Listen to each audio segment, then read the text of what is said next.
We are one. We are.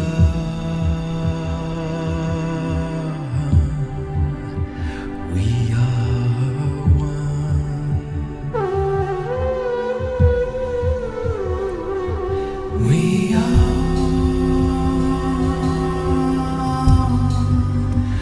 We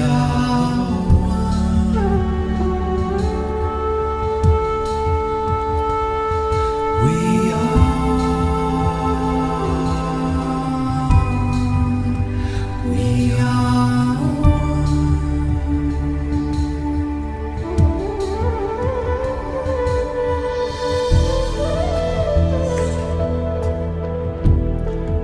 And we are love.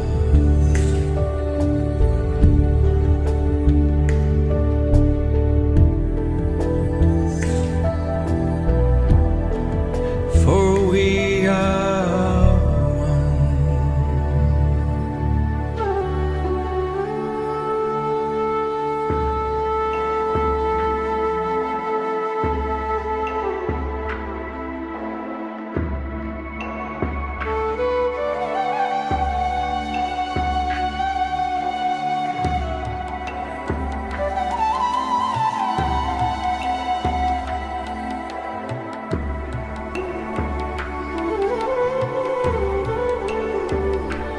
We are, and we are light. We are. You love me so much more than I could ever know. Your love is deeper than this world will ever show. And all of life's beauty shines around this moment now. The sky and the cliffs, they seem to change my life somehow. And I will never be the same. Will never be the same. Whoa, whoa, whoa, I will never be the same. Never be the same. Ever again. Here I am waiting, Lord, my life is just for you. Please unfold all the plans that you would have me do. And if all the world's just a breath and nothing's here to stay, then all of the love we feel will save us anyway. And I will never be the same. Will never be the same. Whoa, I will never be the same. Will never be the same ever again.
never be the same.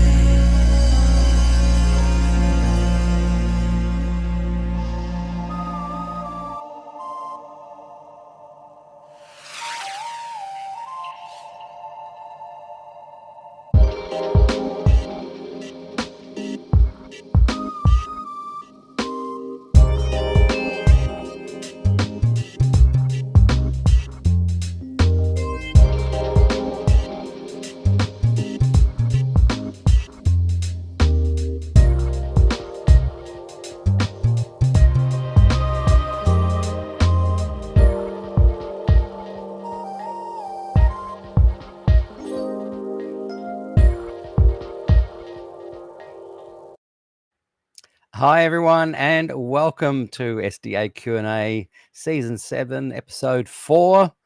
And look, sadly, our Facebook group messages are not coming up on my feed over here.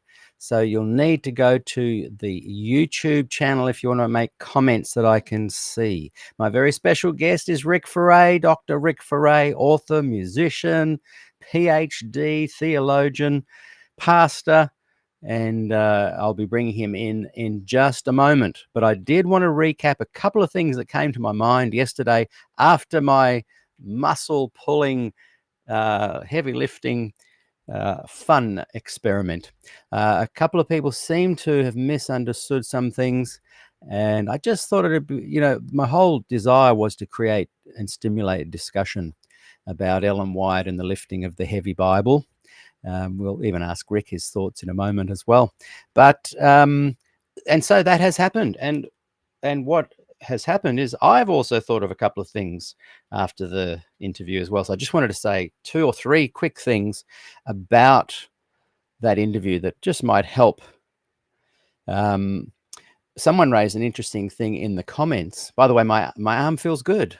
And so, yeah, the main point was, by lifting up 8 kilos, got 2 of these weights here, I was trying to confirm not 100%, but I used the word plausible. If the eyewitness account that Ellen White held up an 18-pound Bible for a couple of minutes was plausible. My second point was to say, why does it seem in society and that humans prefer to go for the miraculous, mythological, anecdotal evidence over what could simply be a plausible explanation? So a lot of people misunderstood that. I wanted to try and really recap that notion. We're suggesting that the eyewitness account was plausible. Why don't we just go with that instead of what eventually became a 40-pound Bible held up for 45 minutes? And as recent as 1990, this 40-pound Bible was wheeled out and people were getting photos taken of holding it up. Why? And I'm going to ask Ricky this because he's a sociologist and he'll be able to explain why people lean towards the myth. So get ready, Ricky. He's off in the waiting room there. Why do people, when given a plausible eyewitness account of something, end up going for the more mythological notion? Okay, so a couple of things I wanted to add to that someone else raised, actually. In Ellen White's lifetime, she would have heard about these myths of the heavy Bible.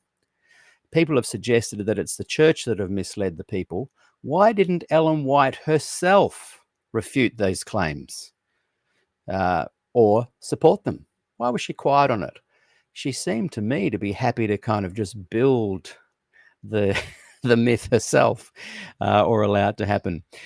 So my point yesterday wasn't to prove if the miracle could be done. I wasn't going to hold up 18 pounds to see if the miracle could happen under natural circumstances. No. Someone else raised the question, so you're going to test if you can float an axe in the water like Elisha's axe head floated in the water?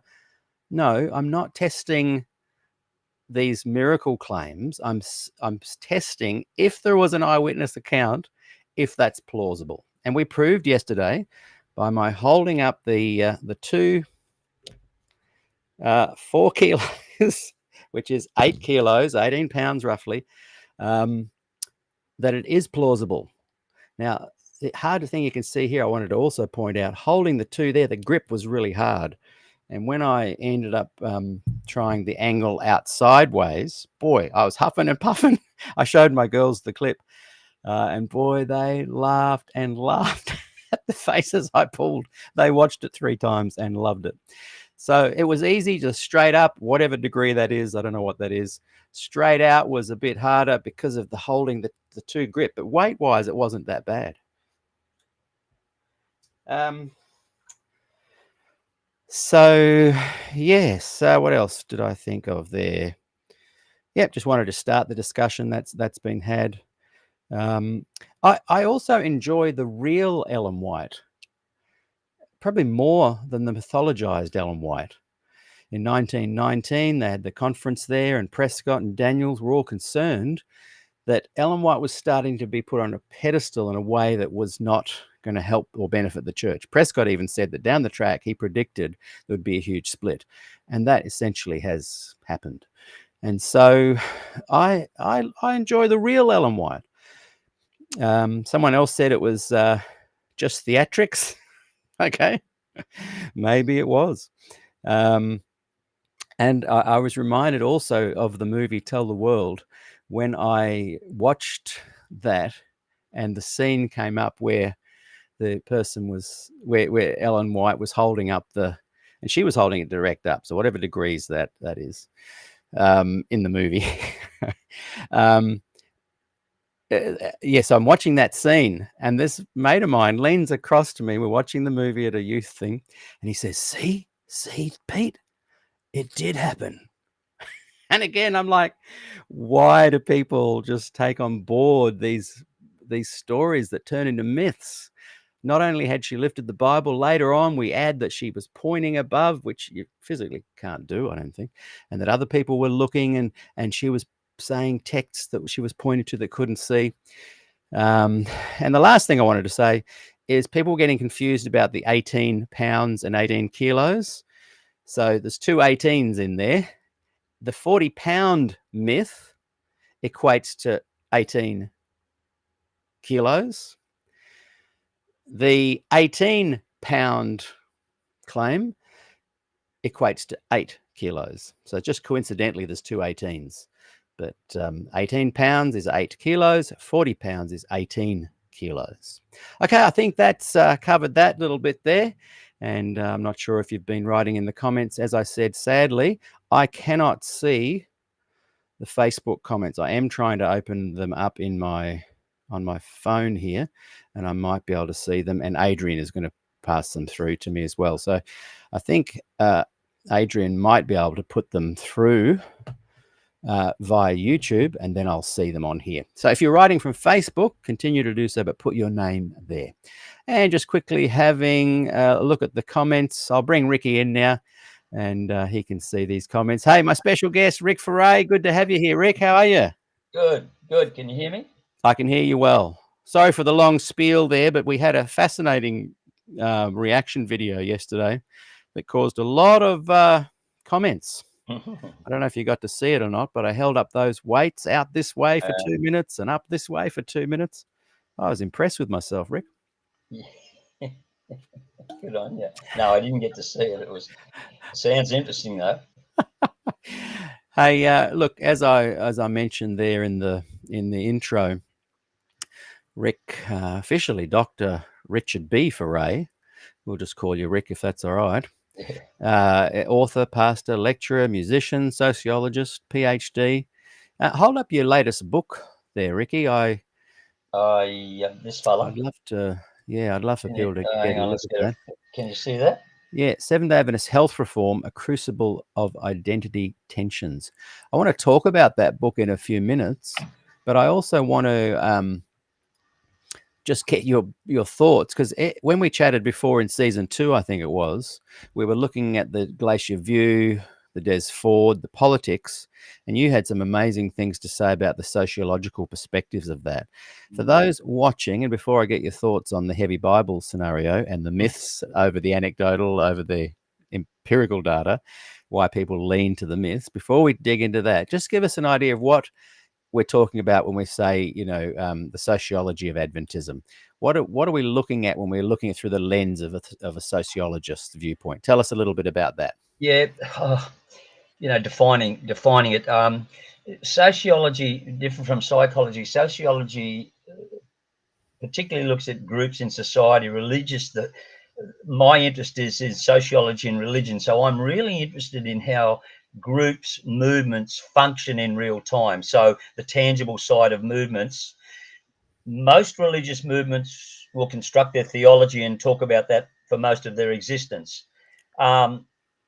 Sociology likes to take another look at that, a 3D perspective, and look at it from a totally different angle, and not discounting what the belief system says, but how does an actual movement function in society, as in connection with what it actually says it is, if you understand what I'm saying. So Yeah, that's 100%. that's my sort of deal with That's it. the lens you look through. That's the lens. And when we chatted in season 2 about the Glacier View, you were almost able to predict that these events would have happened because you see them happening over and over again in other movements, other tribes, other denominations, religions, companies, corporations. It seems to be a template you can place onto anything, not just a religious group. And I was fascinated. Bob Wolfgram also, he's interested in sociology, and we chatted too about that stuff. And you can almost predict these kind of things. So just back to yesterday's reaction video that I did with the weights and the heavy Bible. Just a quick outline. I know you know the story, but there was an eyewitness account. The lady that saw that said it was a couple of minutes, 18 pounds, held, I can't remember, what is that, 45 degrees? That's 90 degrees? I don't know. Yeah. I'm confused about that. But either way, she held it out for a couple of minutes.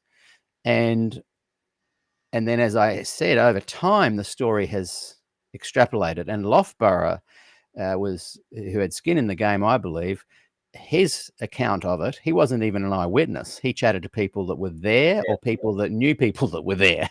And he then elaborates that it was a longer period of time, etc. And then as time went by, come 1990, we've got this big 40-pound book being wheeled out at the GC, and the claim was that she held it up for 45 minutes. So from a sociological perspective, why do people gravitate to these myths and these urban legends and expansion when what I revealed yesterday is the actual eyewitness account was quite plausible? It is possible to hold it up. A couple of people have written to me this morning that tried it as an experiment last night and were able to hold it up for a couple of minutes at the 8 kilos, 18 pounds. Why then do people go, oh, no, we want to take the second-hand account, the guy that wasn't there, that's got skin in the game, we want to mythologize her? Why does that happen? Yeah, it's a really interesting question. Just on a sideline with that, the Hiram Edson experience after the disappointment in the cornfield. Yeah. Real big questions about what did he actually see? Yeah. And the story is that we had basically an answer to why the disappointment occurred. So like, was it a vision? Was it just an idea? Hey, this might have happened. Was it just a human thought? I think one of the struggles we have with a movement that exists more than just in its infancy, and as time passes, and the classic example for that, again, is 1919, the Bible Conference, some of the stuff that went through there. Look, we could have an argument about the miraculous in Scripture, in life, and that sort of thing, but let's put that aside for a moment and look at perhaps what it does for an individual or a movement to be able to confirm that actually happened. Yes, and just a quick interruption there with we read out also what A.G. Daniels said at 1919, and he just said what you said. He wasn't trying to say that the miraculous didn't happen. Yeah. He was just trying to say that, maybe we can rely on the eyewitness account. We don't need to have these kind of miraculous events to confirm her love of the Bible or whatever. Sorry to interrupt there, but so back to what you were saying. No, look, and at that time, and throughout her early experience, disappointment, what's happening now, we need someone to step in, step up. How's this going to work? I think sometimes the mythical, if you want to put it, that's not a destructive term, the mythical or the miraculous, It feeds the forgotten soul in a way that a lot of other things don't. It doesn't necessarily mean it's not right, but it conjures up its own experience. So I don't know if people are going to understand this, but I see it as a value-based sort of process. Yeah, it really happened. That's what I need. That's what this little movement that's falling apart needs. Not necessarily saying it didn't happen, but No. over time it gets a life of its own. And I've noticed that with different stories in early Adventism, traveling through time to the point where it's called hagiography. And I think this is one of the biggest problems we have in the Ellen White scene is hagiography. I think compilations with some of them, for me, were the most destructive stuff. When I say that, I'm not being negative against Ellen White or such. What I'm saying is we just go and type in a word, we don't contextualize. So, Pete, what I'm thinking is too, contextualizing that experience when it actually happened is what's been happened after the event. And people are trying to say, look, yeah, something happened. But then we get into these arguments about how heavy was it? How big was it? Yeah. And like you say, another voice comes in and says, Aunt Mary told me that this actually happened, and she got it off her mother, who got it off her grand. And so you get this line of handing down. And so what you're saying is that you see this happening not just within Adventism, No, and it doesn't say it's not true. no, It's something that humans like to do.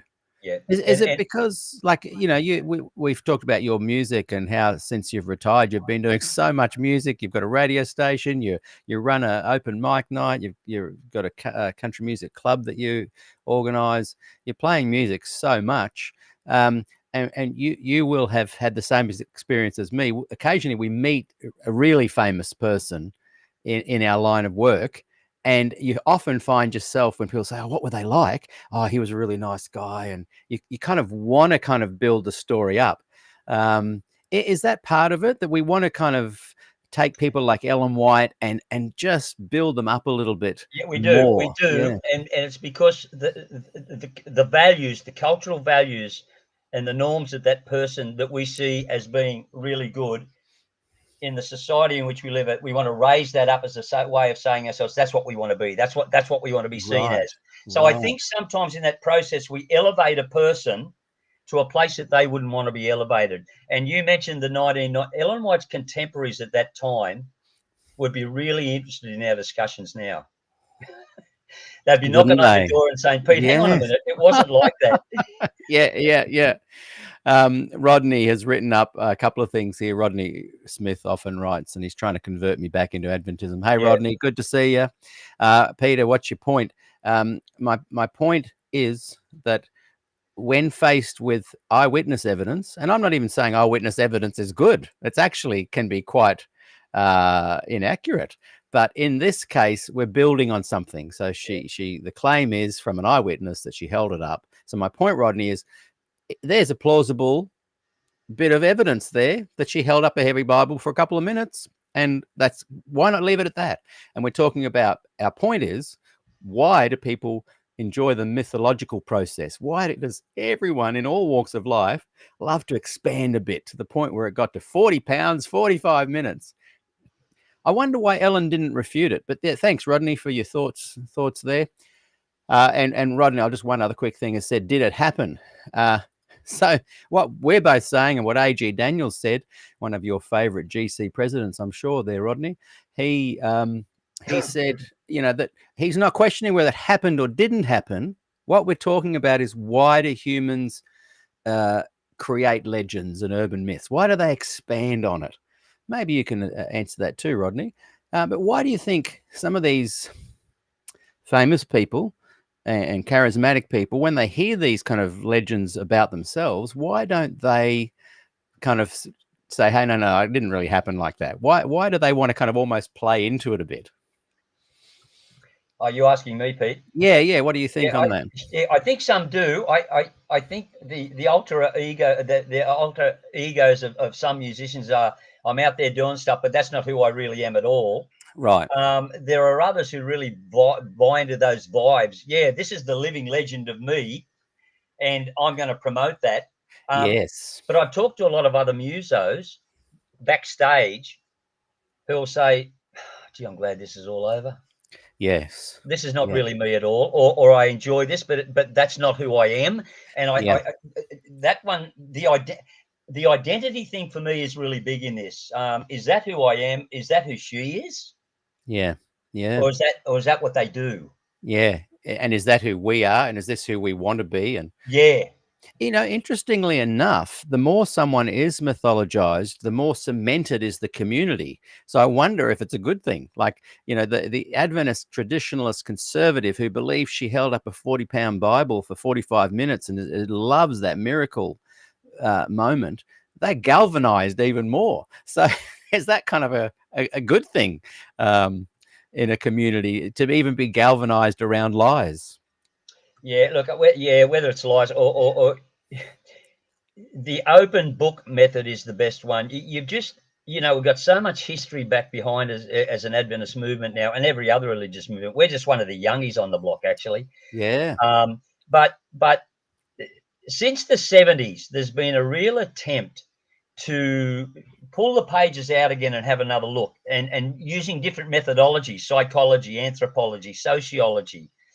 I remember when I started my journey in that, it wasn't well accepted at all, because we're so comfortable looking at theology. And I said, yeah, but I want to see theology in real time. And that's what got me interested in the function of theology in a movement. So I can articulate this point of view, but what happens if I incarnate a different point of view? In other words, if I do it differently, and where are the tensions? That's what got me going. So I don't know if I've wandered there too far, No, that's great. That's good. but I think navel gazing is good for a period of time. We've got to Yeah. do it honestly and openly. Yep. I Yep. think from our past, we've just been a little hagiographic in all of this. Yep. But when the wheels start wobbling, we've got to be really honest and look, okay, here's an alternative explanation that could be very plausible. Am I game to look at it? Yeah. Are we willing as a movement to look at it? Yes. I Yeah. think That's a good question. Glacier View was an area where I know Mark Pierce. I don't hope Mark won't mind me saying this, but Mark's doing his PhD on the Palmdale conferences in the mid 1970s, which were very much into hermeneutics, revelation, and that. So Mark's going to come out with a bit of information here. How are people going to handle that? Are they going to say, I need to relook at that? Or what we often do, Pete, and this is probably what worries me as much as anything. I've worked it out. I put it in the box. I put it on the shelf. I never need to touch it again. What happens when someone comes along and alters the box and says, hang on, what you've got in that box, you need to slightly look at? That is a fear process. And if I've got to take that box of theology out or whatever it is and relook at it and be very honest with it, I might have to change my mind on some things. And that can be a real fearful process. Yes. Yeah. That can be really so. Pete, when we label things, excuse the language, but I've heard it at train say, "Oh, they're Muslim." Yeah. I've dealt with them. I've got them in a box and I put them on my psychological shelf. I never have to address that again until when? Yeah. Often a crisis comes along. Yeah. The boxes fall off the shelf. My worldview gets shattered a little bit, and I've got to say, "Hang on, this ain't working. This is not working." Yeah. Yeah. And I think in Adventism, as most other movements, there's been critical times: 1888. 1900, 1990 Bible comments, questions on doctrine, Glacier View. Yes. I'm just interested in what the next one might be. But they're pivotal times where we have to take the boxes out of the shelf. Yes. Yeah. And say, hang on a minute, we've got to address this. And for me, it started in the 70s. And some will say that's when the church went backward. Say, not quite sure about that. I think that was a healthy process. So I've wandered a bit, Pete, but that's just the sociology side of me pushing it. It's great. Rodney says, and continues to miss the point, people have a way of exaggerating things. So what? Did it happen? So Rodney, let's say it did happen. What we're looking at is that the eyewitness said it happened to this degree, and others have said it happened to this degree. So we're not discussing whether it happened or not. You think it did. I doubt it. But the point is, why do people extrapolate and expand on something that is a plausible eyewitness account. Why not just take it as she held up the Bible? Why turn it into a miracle? Rodney, why do you turn it into a miracle? Not Rick, Rod. Why do you turn it into a miracle, Rodney? When it could be quite a feasible, hey, she just held the Bible up and some good came out of it. Why mythologize? Back to what you were saying there about Glacier View and how we've had the 1818 and we 1919 and 1957 with QOD and this kind of explosion in the 70s. When you watch other movements, religions and whatnot from a sociological perspective, to me, they don't seem to be in the same kind of loop that Adventists are. Adventists kind of loop around all the time. When you look at other, say, Protestant denominations, sure, they loop and they ebb and flow and they have standards and issues regarding standards and beliefs and theology, all of that. But there seems to be a progressive trajectory that kind of self-examines and takes a step forward. Adventism never seems to self-examine, gets to a crisis point, and then begins the loop again. Like every 30, 40 years, there's another kind of loop. What is that? Am I wrong that Adventism might have a unique thing there? And if so, how would you view that from a sociological perspective? Yeah, Adventism is unique in the sense of not only historicist, but certainly one of the major historicist movements, but it's also a premillennialist apocalyptic movement. Now, and I'll unpack what that means for the mentality of a movement that works with that. The Millerite movement only had to deal with imminence. The Lord's coming very soon, October 2244. It changed a little bit up to that. The heirs of Millerism, Adventists. So that was the one. The Lord says, "The one, behold, I come quickly." Yeah. They were totally focused on the Lord's coming. After the disappointment, the other imperative started to come down: occupy till I come. And Pete, to me, that is basically the major issue that Adventism faces is why hasn't the Lord come? Right. So therefore they have to go in a loop again because they are saying it's soon and then he doesn't come. And so they have to go, they have to then give it a reason. So they're just in fact, I've mentioned this recently, a friend of mine that is a psychiatrist now, but they were a psychologist, I think. I might have that wrong, but anyway, they're definitely into that business. They said that they see a lot of Adventists and they call it, what is it, when a holding pattern, when a plane goes into a holding pattern, they call it the Adventist end time holding pattern, that they treat a lot of Adventists who have problems with mental health based on that. They can't break that cycle, and Adventism as a movement seems unable to break that cycle. Yeah, look, it's just interesting that from my perspective of the institutionalized process is a requirement for any religious movement in history that wants to exist beyond its birth. Right. You've got to formalize in some way or another. Otherwise, it's too chaotic.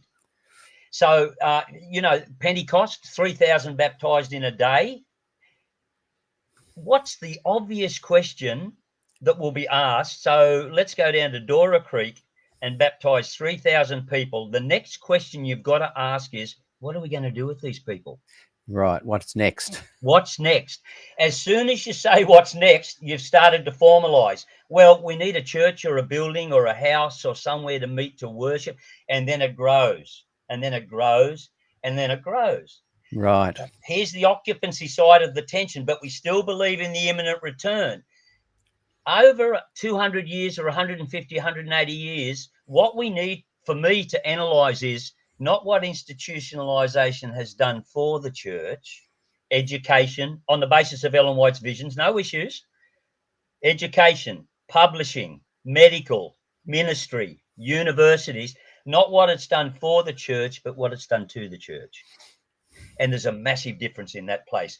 So oftentimes we'll acknowledge how good it's been for the church, but we're not honest with ourselves about what it's done to the church. In other words, Pete, the occupancy platform oftentimes overtakes the imminency platform. Mm. And therefore, you'll get movements within Adventism that'll say, we know why the Lord's not coming because you haven't been perfect. Yes. You aren't right. When the church gets itself together. And so around this circle we go. So every generation comes along and says, if they only got it right. Yeah. And so look, that sounds negative, but what it does, it creates a fear sort of space. It's not a healthy space to live in. No. I don't know. Can I just share something? Yeah. Someone will say, Rick, what are you talking about? This institutionalized sort of place. George Knight wrote this. There's a definite sense in which failure was built into the very success of the early Adventist denomination. That is, in order to preserve the message of the imminent coming of Christ, institutions based on continuity and semi-permanence had to be erected. And in the process, subtle and not so subtle transformations take place. We've been more reluctant to look at those processes than we have at our theology. So, Pete, my view is sometimes we hide behind our theology and say it's working, but we don't recognize. So I argue what we incarnate as a movement, Adventism, is equally as important as what we articulate, say. So in other words, what we do on earth is as equally important as what we say we believe in terms of who we are. Yeah. So I'm sort of just throwing it out there. Yeah, I like it. I like it. Boy, that shines a lot of light on it. There was one other piece. This you'll be interested in this. I hope I need to. It's in the latest book, but I found this. This amazed me. The GDP register, the Gross Domestic Product Register, by both the United Nations and the World Bank, lists 193 countries on its database. Okay, hang in with me on this. Tuvalu, a small Polynesian island located in the Pacific Ocean, ranks lowest. Okay, of the 193 in terms of income. If the SDA Church were deemed a nation, it would rank 159 out of 193 in terms of wealth. It's got its own GDP. So look, I'm not having a shot at that. All I'm saying is you can't do that without implications. Yeah. You can't do that. So institutionalization's been great, but it's also had a negative factor in that the imminence idea. So what I find is every 30 or 40 years we have groups rising up again saying, we've been here too long. What's going on? Why isn't the Lord here? Who's to blame? And the sad thing is you've got plenty of Ellen G. White quotes to support. She said in that vision where the Lord told her that she was speaking at some meeting and that some would be food for worms and some would be there to go up into to the arms of the Lord in heaven. And when that didn't happen and everyone died, she said, well, that was because you guys, didn't follow the message properly. So there's plenty of things that she's almost the founder of last generation theology, but you can also go to other things she said if you're an Adventist progressive and go a different way as well. So Adventism is like the perfect storm where there's two groups, generally speaking, that are in tension with each other. They all believe in the Sabbath and the second coming to different degrees, but it doesn't seem to be have a way to break from that, as I said earlier, that other denominations seem to be able to do. Even Mormons seem to be able to break away from that endless loop. I think it's the apocalyptic intensity, Pete, and the premillennialist. Right. You know what got Miller into trouble? It wasn't so much that the Lord would come, but when he got very specific, the whole trend of the religious the United States was postmillennialism. We will get better, and the Lord will finally see that we're so good that he'll say, it's time to come back. Miller comes up and says, it's not going to happen, folks. It's going to get so bad, the Lord's just going to come. And Daniel and all of that. So he got chastised for that. But you raised a really interesting point there. If I went anywhere in the Adventist world and stopped a person in the street and said, you're a Seventh Adventist, how do you define that? They would possibly say what you said. I keep the Sabbath, it's in the name, and I look forward to the second coming of Christ. Very few would mention a GPD register that says, quite a different view. And so I think all I'm saying is there's many sides to the story. Yeah. And I think we've done ourselves a disservice by only looking at the theological and historical. I think we need Yeah. a bigger lens to have a view, like an MRI, the multifocal lens. And Jonathan Butler in the 70s came out and said, well, was Ellen White a little bit time constrained for her generation? And he got belted up a fair bit for that. Yeah. There's times in my mind I think, why do we get caught up in that rhetoric? Is there a place where principles might stand a little bit stronger? What is the principle in the message here? So it's a difficult journey for a lot of people because they put all their stakes in this. Yeah. And I think it's one in my personal reflections on this. I don't think Adventists can break that cycle unless something significant happens, unless the progressive Adventist says, hey, we're going to set up our own thing within the church over here and be proud and bold about our different theology, leave the traditional Adventists alone kind of thing, or have a general split. In my experience of over 300 interviews with Adventists of all walks, I just cannot see any. I can see resolution, but I can't see any restoration between the two, largely two groups. And I just want to bring up one more thing that Rodney said.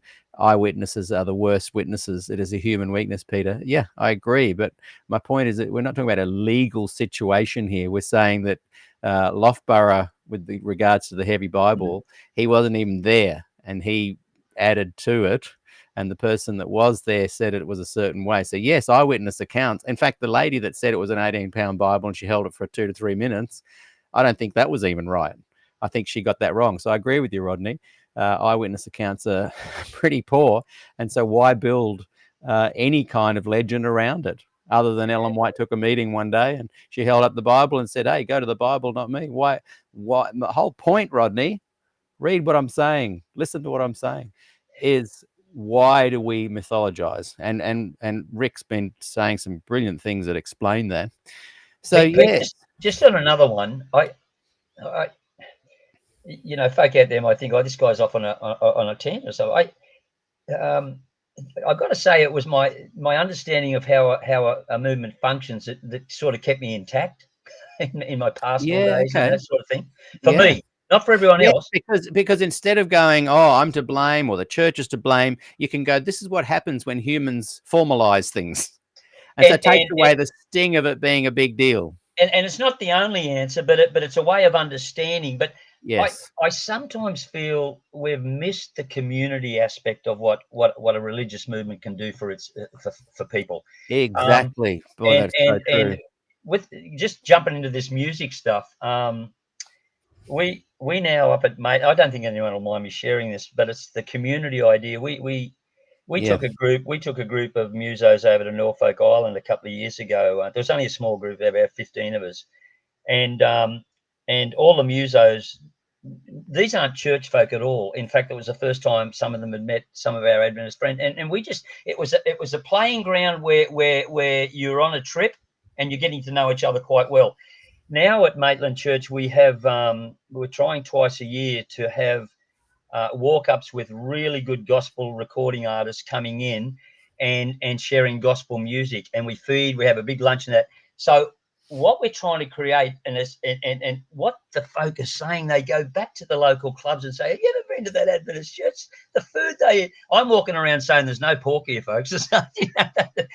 And they just love that. Pete, what I'm saying is, I sometimes think that in our struggles to get all this theology stuff correct and all of this stuff worked out, we lose the heart of the central message of community that God has invoked for us. And I think the community is here, our theology is way up there, and I sometimes feel let's really think about what we are. That's just my view. I think that's brilliant. And you've made me think of something I don't think I've thought of before. That is one of the things that, because of the Adventist loop, that comes back around and bites itself in the butt, it damages that community. So you'll have a lovely community, say at Gateway, doing some nice worship and a bit different sort of stuff, and people will purposely come in from the traditional side and attack it and bring it down and spread rumors and whatnot. That might not even be Gateway, but you know what I'm talking about. I've done gigs, you've done gigs, and someone will come up and say, oh, you're a tool of Satan, and they disrupt, and we do it to the conservative movements. We try and bring in they want to have a nice 3 hymns and a scripture reading and the sermon, and we come in saying, hey, we're going to have some contemporary music now. The two types of Adventism, in my theory, can never have a beautiful community, because they each hinder each other's progress and they each battle into each other's communities. So just when there's a nice little community thing happening up at college, Memorial will start saying stuff bad about them, and the other way around. So this beautiful idea you've suggested, that we need community, is constantly taken away from you. And just when you're enjoying community, all of a sudden, the one side or the other destroys it. Yeah. There's 2 types of Adventism. Yeah, there's many subgroups in that, and you've got leadership as almost another whole kind of Adventism, but they will never achieve this kind of community. Now, you're involved with country music clubs. They fight all the time, but they have a general sense of community that is achievable. And the 2 lots of Adventism don't even get to have that. Well, Pete, just on that, it's interesting. Our church organisation, people will probably say, yeah, you're going off on a tree here, but our church organisation processes, because we're human, function very much like most other organisations. They actually do in reality. Just on the music side, I felt the same as you just said, but a very good friend of mine is a very good recording artist, started out in his 40s in ballad music. That's all he sang, ballads. And he decided to start finger picking.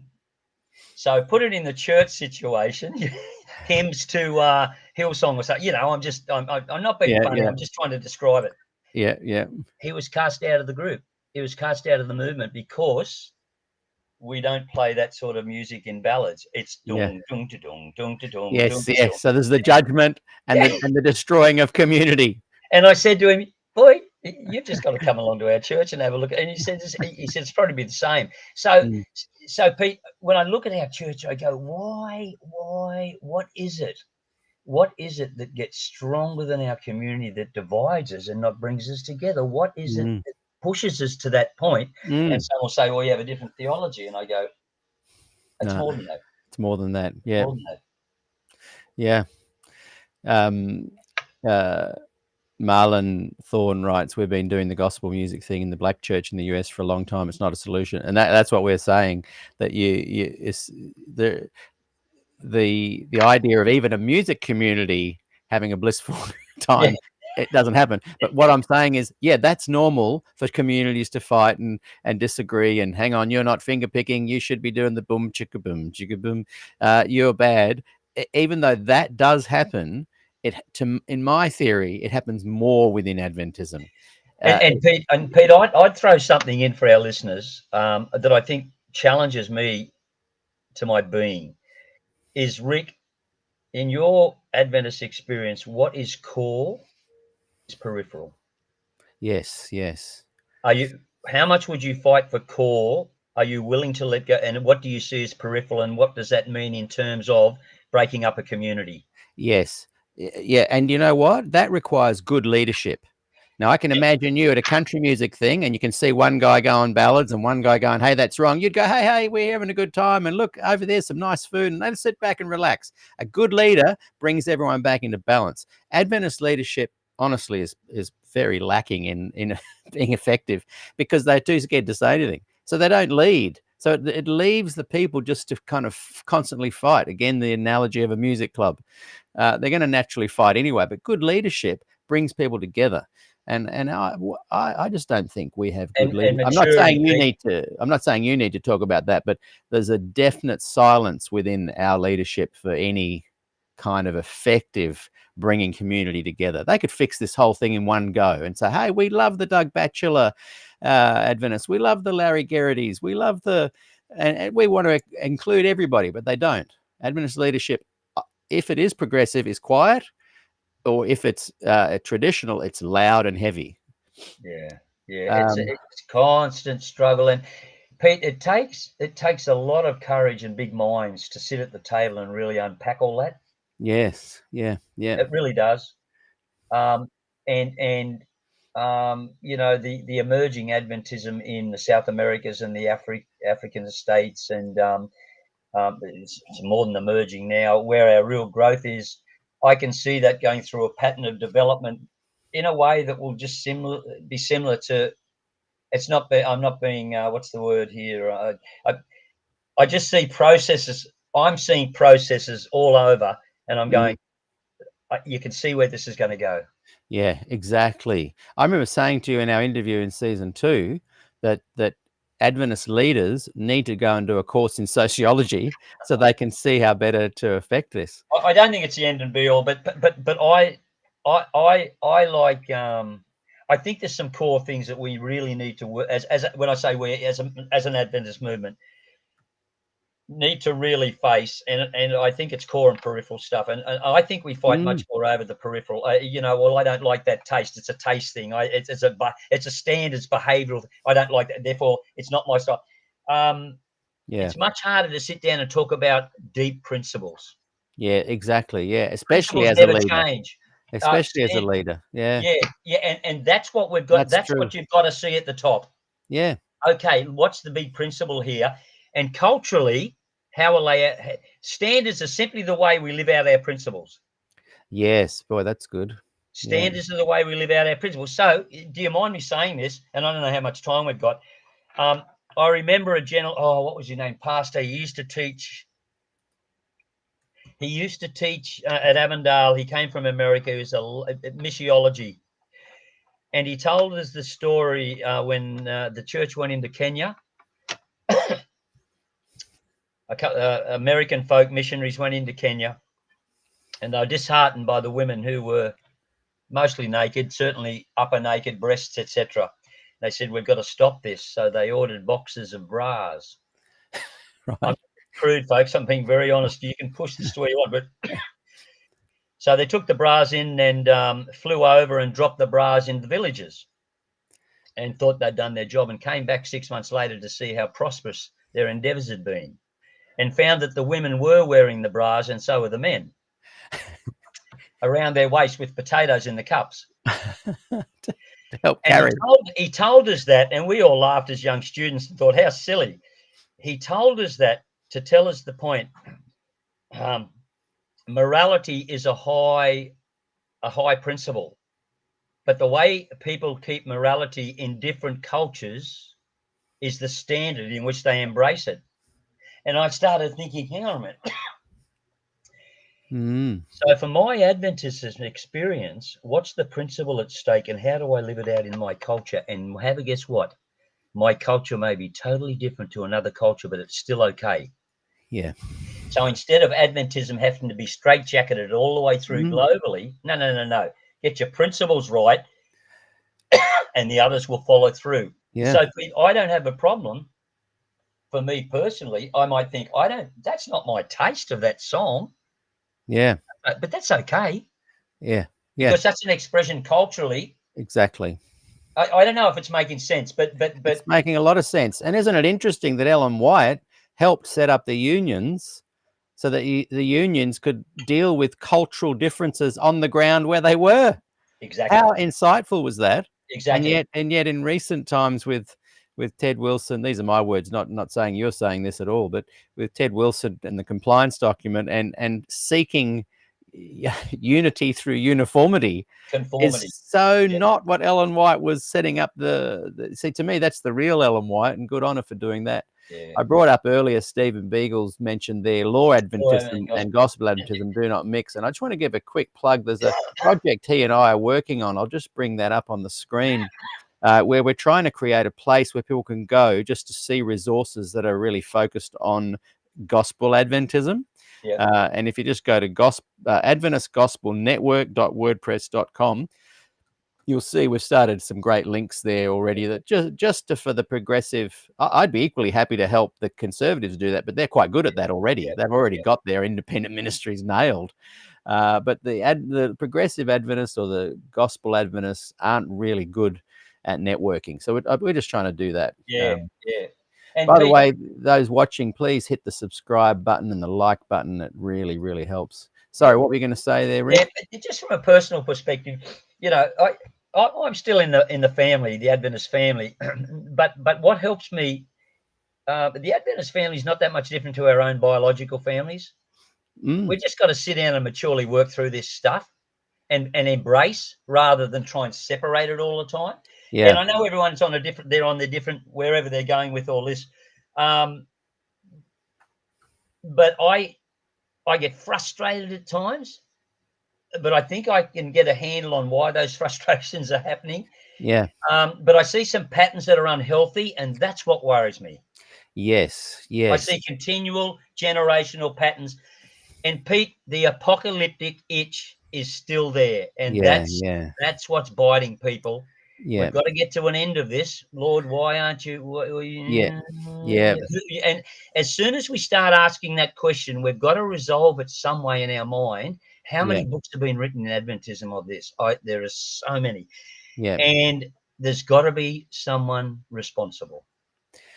Yes, So it you are might be correct. you, that church There has over to be there, good leadership. Yeah, but it might be them that's causing it to happen, yeah. not us. So Yeah, it's yeah. I get what you're saying, and that's why I don't like pointing fingers at people, even though I sound like I am where I'm saying the leadership there are letting people down. I'm just observing weak leadership, and I'm honoring Ellen White's idea of how to fix that, and how it's just been pummeled into the ground. But yeah, I like the idea of seeing this as not to take personally, not to blame others. This is what humans do, and that takes the sting out of out of it a bit, where you feel like you have to kind of clash. It's a real human thing. Human families struggle with this. Country yep, music associations yep, struggle with it. yep, Everywhere people are gathered together. yep. But the it's a very interesting thing. I had I've got a business in Toronto, and I basically sublease a space that I own to a lot of people that every week they do things there. There's a poet's corner, there's music, there's all sorts of stuff happening. And I started it about a year ago, but a guy who somehow stumbled across, he's got his PhD in how structures Yeah, run. And I nearly tried to get you to come along and have a listen. He did a 1-hour talk for all the people that rent the space off me. okay, yeah, So in effect, they're all kind of leaders, and they come and rent the space, and they bring their flock to come yeah, and hear them. Like Patricia's Poets Corner on a Friday morning. She essentially leads that, but I'm the overall facilitator of the yeah, space. And he's done studies on, is it egalitarian leadership over hierarchical yeah, leadership? yeah, And he said, what you guys are doing, and he said it was one of the most effective little groups he'd seen, where I'm kind of the facilitator, overall leader, but I've given everyone that rents the space a key. Uh, yeah, they're all admins in the main group, so they can all advertise. There's leadership. There's things they can and can't do. They can't just run ads all the time. They've got to do it, the week before, the day before, and on the day. But it runs very successfully. There's 30 people that rent the space. They all have keys, access. And so it's kind of leadership without having leadership. yeah, But where I'm going with this in a long way, roundabout way, is that wherever people are gathered, there has to be some kind of effective leadership, whether it is hierarchical. And this guy was saying that, yeah, sometimes a hierarchical leadership works, sometimes a works. democratic leadership works, Yep. sometimes consensus works, sometimes the egalitarian stuff works. But at every point where a community gathers together, there has to be responsible and effective leadership. And I guess what we're saying, though, is that that's the rare thing in all elements of society. A sociological perspective could conclude that most humans aren't good at it. No, we're not. We're not. And that's what's great about that is you don't have to then blame the church or blame the leaders, or we take a certain amount of personal responsibility then. Yeah, that's a big point. It's there's so many factors in there, Pete. And you've mentioned a few, and I would just say to people, what is core in your experience if you're an Adventist? What is core to you that you can live with and be with, and who you are, your identity in that? And would you ever challenge that coreness? Would you allow yourself to challenge that coreness? And what might that mean? Yeah. And what would be peripheral? And you'd be able to say, I can let go of that stuff. But Yeah. even your core stuff, you may find when you take it off the shelf, you might let go of it also.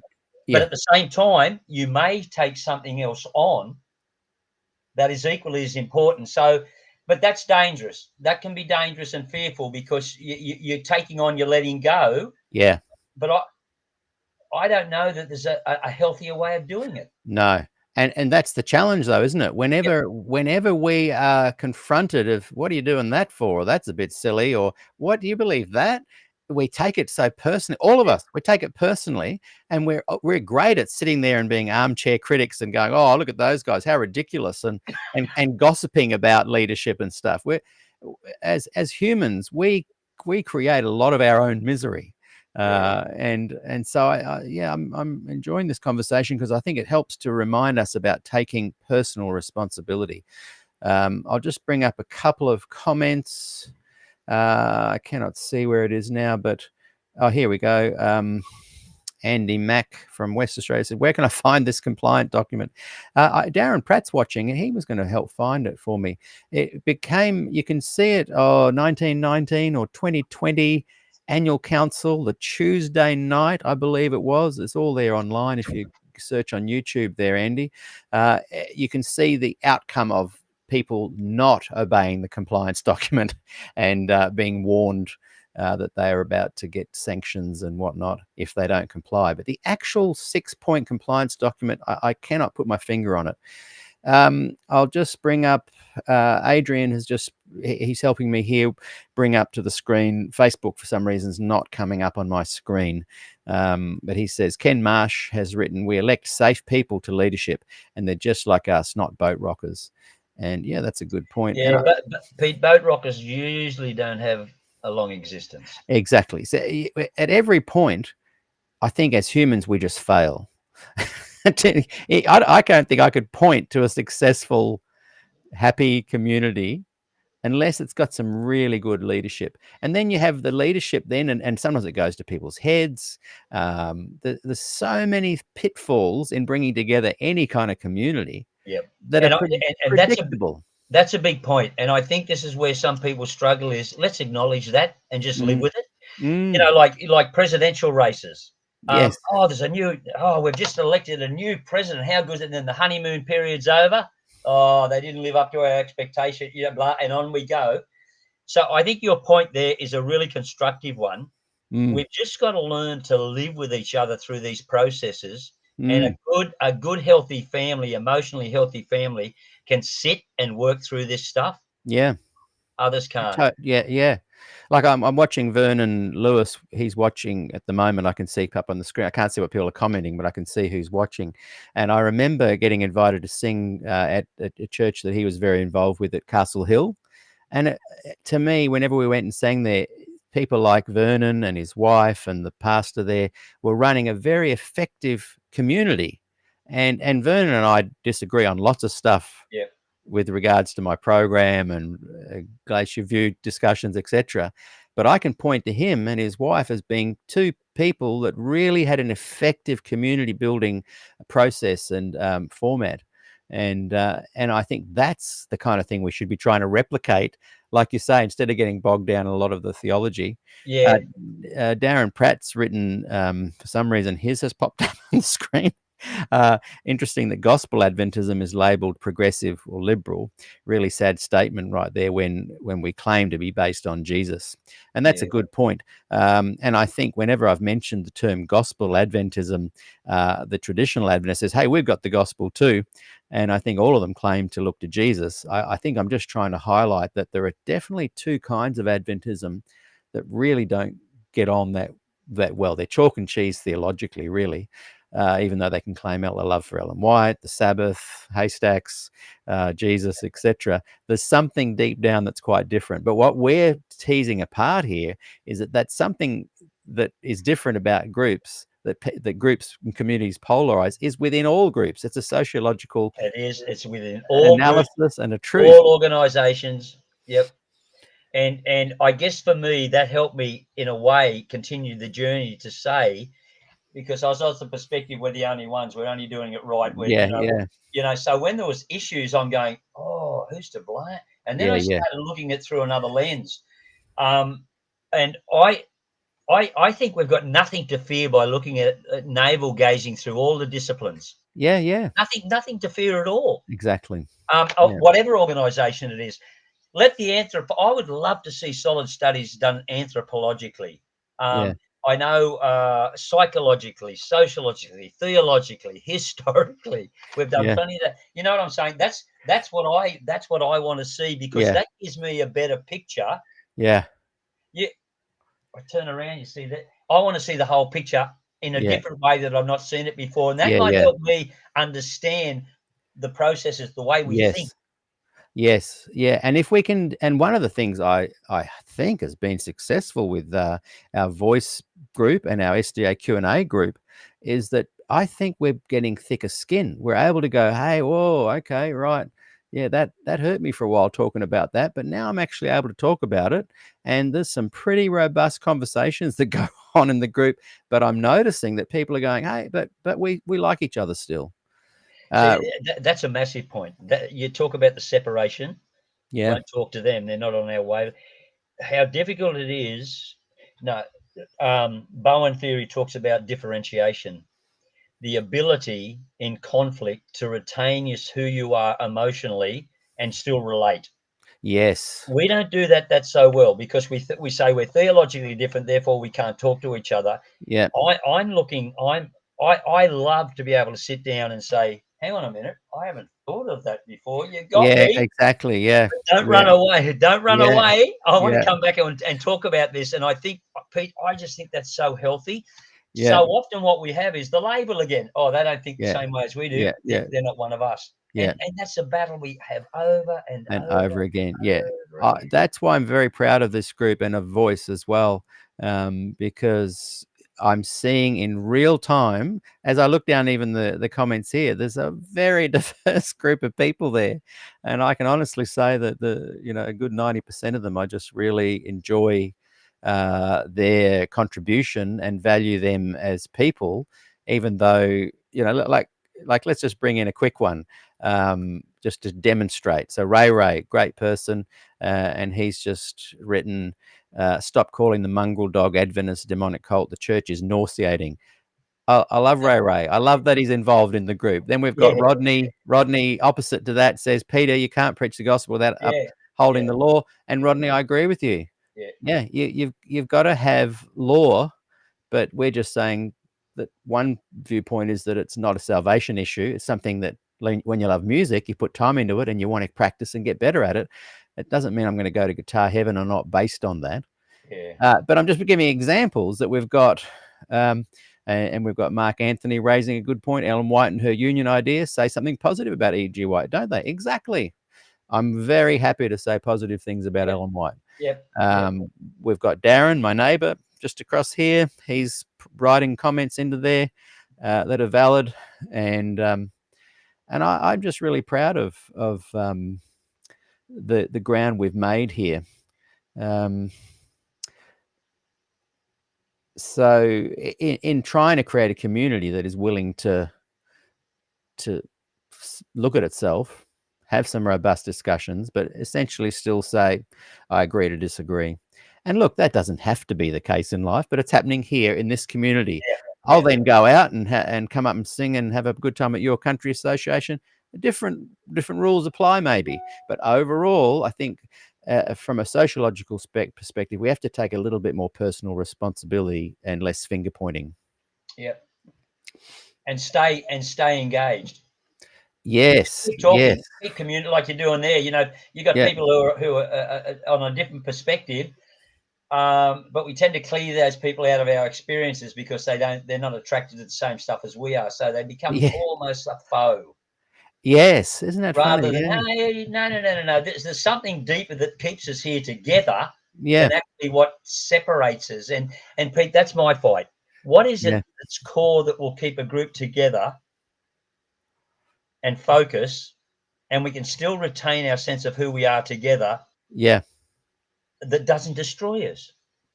Yeah. That's such a good question. That's a good thing to ponder.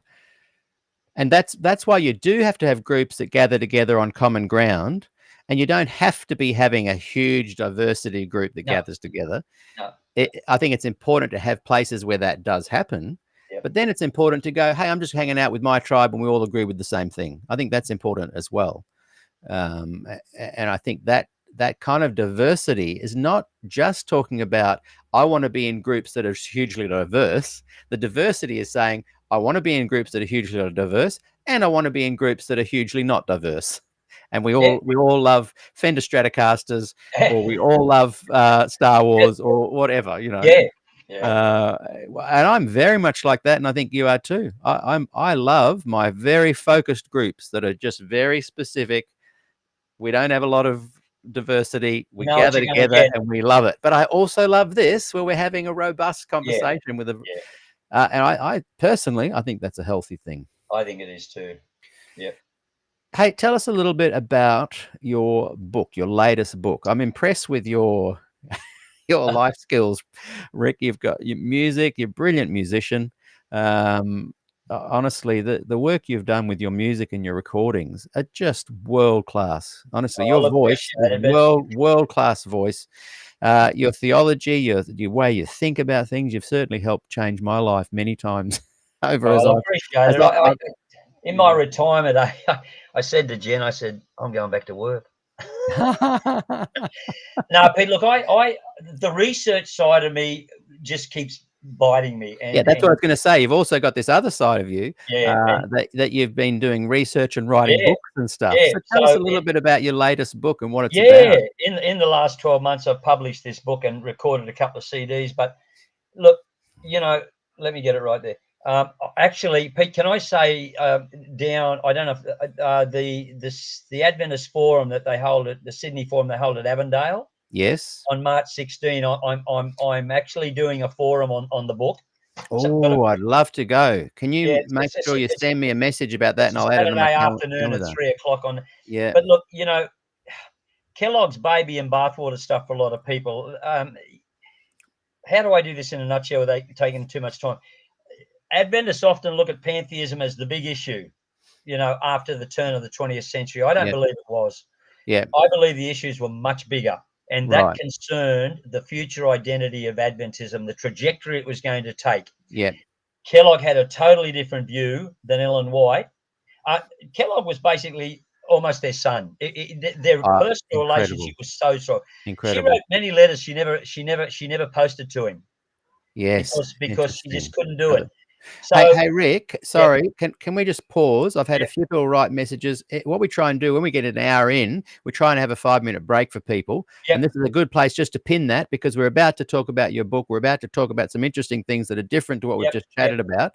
So everyone, go and have a break, get a Milo, get a hot chocolate, get a brew, have a little stretch, and we'll be back in 5 minutes with my guest, Rick Ferrèt. See you in a few minutes. Yeah.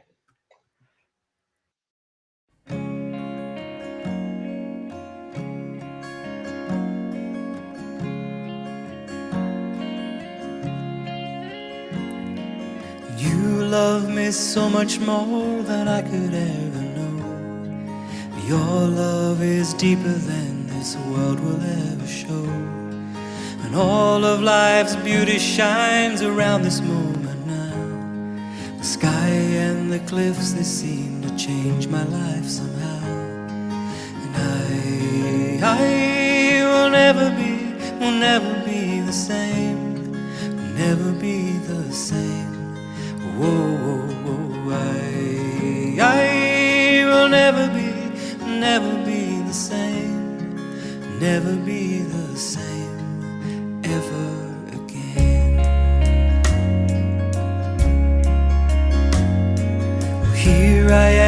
waiting, Lord, my life is just for you.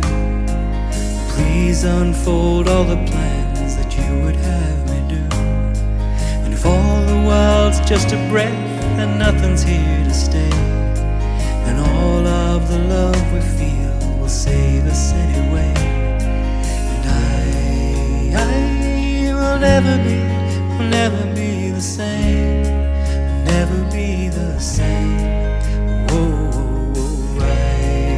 I will never be the same, never be the same ever again.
Love me so much more than I could ever know. Your love is deeper than this world will ever show. And all of life's beauty shines around this moment now. The sky and the cliffs, they seem to change my life somehow. And I will never be the same, will never be the same. Whoa, I will never be the same, never be the same ever again. Here I am waiting, Lord, my life is just for you. Please unfold all the plans that you would have me do. And if all the world's just a breath and nothing's here to stay, and all of the love we feel will save us anyway. And I will never be the same, never be the same. Whoa, I will never be the same, never be the same ever again.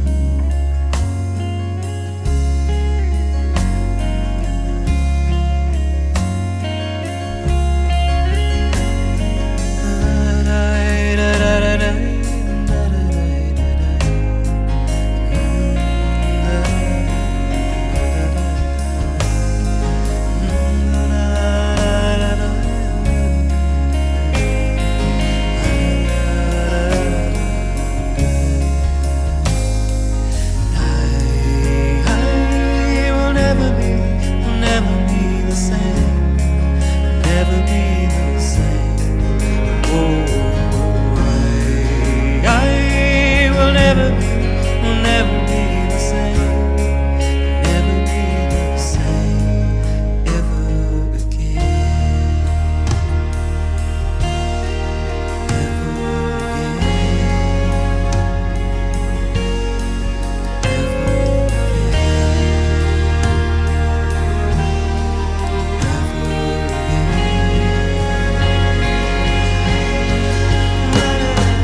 never be the same.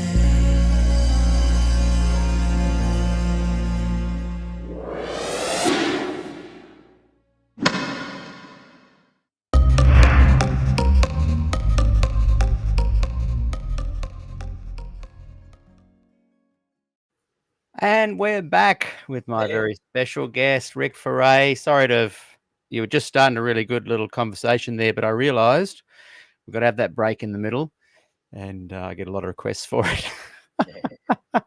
So, quick plug for Weet-Bix. I had my Weet-Bix bites this morning. Not that they're sponsoring me. I just love Weet-Bix so much. Now, so tell us about the book. And you were talking about Kellogg and how close he was with Ellen White. Yeah, look, all right. And if people want to get onto this, I think just do a search for Rick Ferrèt and Seventh-day Adventist health reform. There's a number of places that I published it in America. I don't think we give enough credibility to just the struggles that took place at the turn of the 20th century in terms of future Adventist identity. Right. And I've got something here that may spell it out for you. My favorite, can I say it? My favorite, it's a sociologist, Bull and Lockhart, in Seeking a Sanctuary, second edition, first in 207, I think the second in 213 or something. If anyone's really interested in understanding the functional way movement Adventism thinks and processes, it's a book. It's worth a read. I don't What's it called recommend that again? I'm many just books. writing that down. What's it Seeking called? a Sanctuary. Seeking a Sanctuary. Right. They look at time, space, the whole thing in Adventist thought. But this is what they said, and I put this at the end of the book actually, rather than the beginning. It was never the intention, nor was it anticipated, that ministers and physicians would eventually represent alternative interpretations of the Seventh-day Adventist tradition. For both were originally destined, like harnessed horses, to pull the Adventist carriage at the same speed along the same route. Profound statement. In Ellen White's view, the medical and the physicians, the doctors, let's just call them clergy and doctors, were meant to pull the Adventist theology carriage all the way through to the kingdom. Right. And in fact, if you read her material on the physician's view, man, she is so strong with that. And anyway, so in a nutshell, Ellen White's, in fact, all of Ellen White's theology was driven by the Great Controversy theme, which originated with Joseph Bates, but she elaborated on it big time. And so the lens through which she saw everything was the Great Controversy theme: sin, God, health reform, the whole thing, restoration, human restoration. Kellogg had a different view, and it was the religion of, I believe, biological living. In other words, our health is really important, and theologically, that his view of biological living became the premise. So for him, the mark of the beast wasn't anything to do with what Adventists were thinking about. It's a totally other. So, but that wasn't, I don't think, what got him into major trouble. It was his desectarianization of Adventism that really people really struggle with. Unpack what that means. He saw that theology shouldn't take a major place in any of our institutions, particularly our health institutions, and it's not the reason for our being. Therefore, he sought to strip away Ellen White's, I've got so many quotes in there. People need to read it, but Ellen White's view of the Adventist health institution was one in which the physician and the nurses and all of those involved would become leading lights to not so openly proselytize, but being people to an understanding of God. Right. Okay. So that Kellogg was quite the opposite, not the opposite, but Kellogg said, no. We're not here for Adventist reasons. We're actually here just to make people well. And that was I like that. And that was the underlying foundation, and that got him into a lot of trouble. And is that reflected in his book, The Living Temple, as well? Which some people say it's a pantheist book, but it's more pan-antheist, isn't it? Yeah, look, it's not specifically this. I'm just trying to find a quote, Pete. Just bear with me, but it's probably probably spell it out, and I probably won't be find it. Ellen White responding to a quote that John Harvey Kellogg said, and I just can't, I thought I'd had it, where John Harvey said, "True, we're here to treat people, not proselytize people. That's not what our purpose is. Wow. To get people better." Ellen White's, and it's not specifically an Adventist. We're a Christian movement. We're a Christian institution. So you can imagine the tensions. Yeah. Ellen White said that no concealing of distinctive truths of Adventism would be countenanced in our institutions, except at severe cost. Bear with me. No covering up of any phase of our message and narrowing down of our work. For this is truth for this time. It must be given to the souls that are ready to perish. Concerning the identity of the Battle Creek Sanitarium, she said this in unequivocal terms, and I quote, and I'm not going to quote too much.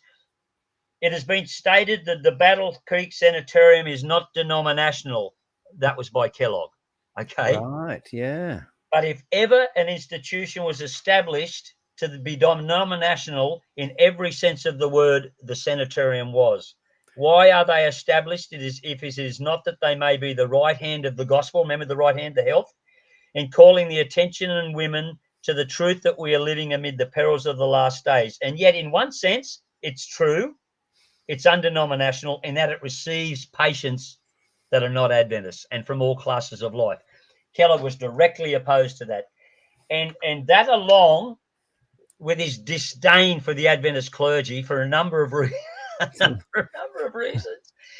and administration, it just put him on, and pantheism came in, but it put him on the opposite side. And I there's so much history about Kellogg, but I think we've done him a disservice for the good that he brought. My belief is that he tried to scientifically provide a scientific basis for Ellen White's health visions. Right. Now, they separated eventually on all of that stuff, but initially that's what he was out to do, because he was just an entrepreneur. He was brilliant. I've got a deep respect for the man. There's a few things I worry about. Pete, he was taking Adventism down a totally different trajectory. Ellen White said, we're not going to do that. And this split came for various reasons. But then in my last chapter, and I'm rushing it through here because people have got to read the context. In my last chapter, I've looked at where is the Adventist health system in the Western world now. And I've got to say, there's no proof. I found no proof that the Adventist health system in terms of institution, hospitals, acute care, have ever been proselytizing agencies. The model that we have today is much more James White and Dr. John Harvey Kellogg model than it ever was Ellen White's model. And folk have raised up against my book and said, but that's the model we should have. I said, but change hasn't allowed that. There's been various reasons for that. The model we observe now in our bigger hospitals around the world is the Kellogg model. Isn't that interesting? Yeah, but and he had an influence on not just Adventism in that regard. He was an interface. There was no more famous person in American history, probably world history, than John Harvey Kellogg during his lifetime. He was known by presidents. It's in the book. I've listed some of the personnel who came through his sanitarium. So, but don't misunderstand me. I'm not raising up John Harvey Kellogg against Ellen White. No. It was just we had two trajectories here that came head on around 1900. Yeah. Someone wrote a review. Ferrèt's work shines on a new, dynamic and challenging area of Adventist history, viewing it through the lens of identity. He demonstrates the strongly divergent visions for Adventist future between White and Kellogg, therefore underscoring perhaps what was really at stake in the Kellogg controversy, not just pantheism, but the whole future direction of Adventism. Wow. So even after he left, he continued to influence the church. Big time. And the model, and Bull has written a paper called, and I've got it in my last chapter, The Medicalization of Adventism. It's, and I won't elaborate on it now, but I believe it's the model we actually live with now as an Adventist community in our acute care hospitals. There are still clinics, missionary hospitals out there around the world, but the major hospitals that in the industrial world follow the Kellogg model much more closely. Yeah. We're talking to Rick Ferrèt here about his book. If you've just joined us, we kind of got a two-part thing happening here in our one interview. The first half, before the break, we talked about the Adventism through a sociologist's lens, and boy, it's great. I highly recommend you go back and listen to that. And now we're talking about Rick's book. Can you hold that up again, just so people I hope I can get it get right. an idea? And where can they buy it? Online as well, on Amazon? Yeah, I think you can, Pete. As a Kindle? I've been a bit slack because I'm into another book now. It's like with your music. As soon as one album's done, we're on to the next one. No, giving up on them. Pete, this is a sideline. I'm really interested in. Yeah. Can you tell me? Yep. I'll just bring up this quick statement Kimberly Green has written. Kellogg was probably the most successful business person and promoter ever. He understood culture and the business of medicine. Absolutely. No, I've got no doubts about that. He interfaced with, and Pete, here comes this sectarian battle again. For most people, they think of sectarian as negative, not in sociological terms. A cult is a movement that moves directly away from orthodoxy. What's considered orthodoxy? Yep. In let's say theology, orthodoxy. A cult moves totally. A sectarian movement alters their view of orthodoxy to suit themselves in a different way. Adventism, sanctuary, investigative judgment, not so much Sabbath. That's around it, but that's what's. So a lot of people think that a sect is bad news. No, it's just a different way of understanding it from sociological terms. It's not a negative as such. Yeah, no. But in the Adventist mind, Kellogg sought to de-sectarian, and people didn't like his interface with some of the biggest leaders in the world. He interfaced with the world where Ellen White never did. Ellen White talked within the Adventist system. Kellogg talked outside the Adventist system. Yes. To entrepreneurs, to bankers, to politicians. Yep. To he was a surgeon. He was Kellogg Weet-Bix. Yes.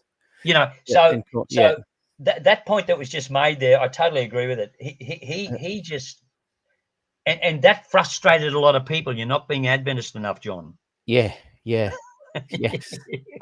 I'll bring up Ray's just said post and Kellogg sold field to diminish sexual appetite of men. And to me, yes, that's where he was kind of focusing, but he was much more than that. It is much broader. Like I admire so much about him, and then I kind of cringe at some of that other stuff. Some of his he was a person of his time, like exactly right. You've got to contextualize him. Yeah. Some of his books, some of his writings on sex, you go, it's been said that he never, and I've had conversations with people said never touch him because when he wrote this stuff, he was so out of date. And I said, well, not really out of date for his time. But Kellogg, he was the ultimate entrepreneur, and that got him into a lot of trouble. And when he used to go and when he was invited to Adventist camp meetings, you know what they used to do to him? They'd put him on at 6 o'clock in the morning, the first right, where no one turned up. So yes, we'll have you to our camp meeting. And he'd be talking health stuff, and they'd be selling sausages and meat in the Adventist camp meeting. And one day he saw all these ministers buying. This is what got him so mad. He said, "You're preaching the gospel, but you don't believe Ellen White's message of health." Yeah. And this got him really mad. Yeah. He saw all these ministers going down buying all the standard. Yeah, buying all the meat and the sausages. You'll read it in the book. So he said to himself, blow this, they're not listening. So he went down to the same shop, bought the entire stock. So no one could buy it. Got a truck and threw it in the river. Wow. The next day, it's in the book, I quote it. The next day, some ministers came to him and said, you know all that stuff you threw in the river? Some of the ministers are down there fishing it out. Look, you've got to take a lighthearted view of this guy. But he got into trouble because I honestly believe he was taking Adventism in a different direction. Yes, that's interesting. It wasn't just a jealousy thing with Ellen. It was actually he was really influencing a real shift. He was. As did Ford and others in the 60s, 70s. Yep. And because they were influencing a shift in a radically different direction, the authority of Ellen White, even though she'd gone, put end to it.